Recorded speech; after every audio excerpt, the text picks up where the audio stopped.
নমস্কার বন্ধুরা, মানবীর রান্নাঘরে আপনাদের সবাইকে স্বাগত জানাই। আমার আজকের রেসিপি চিকেন কারি। এটা একটা সিম্পল রেসিপি, যেটা সবাই করতে পারবে, বিগিনার বা ব্যাচেলার যে কখনো রান্না করে উনি, তার পক্ষেও এটা করা কোনো ব্যাপার না। খুবই সহজ একটা রেসিপি, এভাবেই আমি ঘরে করি, সেটাই শেয়ার করছি আপনাদের সাথে। এখানে 600 মতো চিকেন রয়েছে। সেটাকে নুন, হলুদ আর লঙ্কা গুঁড়ো আর একটু টক দই,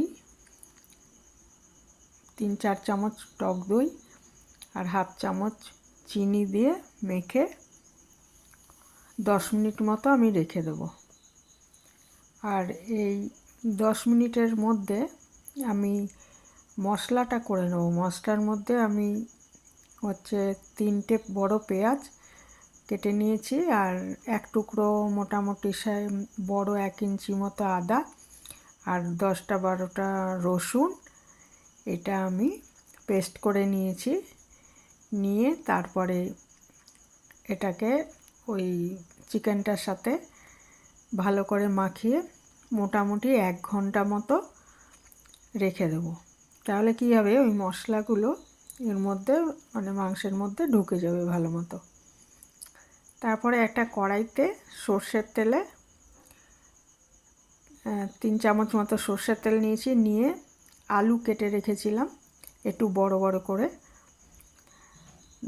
মাংসের আলু একটু বড় হলেই ভালো লাগে খেতে, দেখতেও ভালো লাগে। সেটা নুন হলুদ দিয়ে ভেজে নিচ্ছি। এই নুন দেওয়ার সময় আমাদের একটু বুঝে দিতে হবে, কারণ চিকেনের মধ্যে মোটামুটি আমরা নুন দিয়েছি। তা নুনটা এইভাবে দিতে হবে যেন বেশি না হয়ে যায়। তারপরে আলুগুলো ভালো করে ভেজে তুলে ওর মধ্যে তেজপাতা দিয়েছি ফোড়ন, আর আমি একটা বড় পেঁয়াজ কেটে রেখেছিলাম, সেটাকে ভালো করে ভেজে নিচ্ছি। ভালো করে ভেজে নিয়ে এর মধ্যে ওই মশলা সহ যে চিকেনটা, যেটা আমি 1 ঘন্টা মতো মেখে রেখেছিলাম, সেটা দিয়ে দিলাম।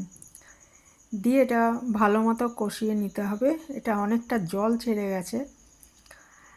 এটা ওই পেঁয়াজ রসুন এগুলোর তো জল, আর মাংসের মধ্যেও জল থাকে, সেইটা অনেকটা বেরিয়ে গেছে। কাজেই ঢাকা দেব না।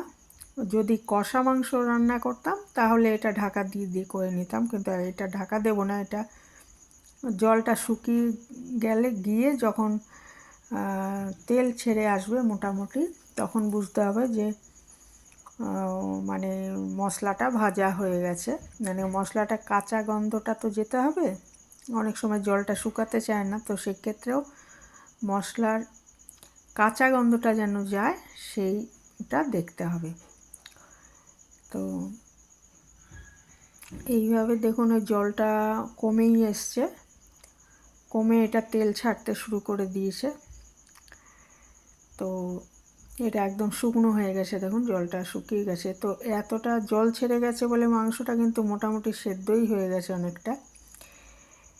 এরপরে এতে আমি একটু গরম জল মিশিয়ে দিয়েছি। গরম জল করে রেখেছিলাম, গরম জল না থাকলে ঠান্ডা জল দিলেও হবে। দিয়ে আলুটা দিয়ে এটা আমি ঢাকা দিয়ে 10 মিনিট মতো রান্না করে নেব। মোটামুটি মিডিয়াম আঁচেই রান্না করব।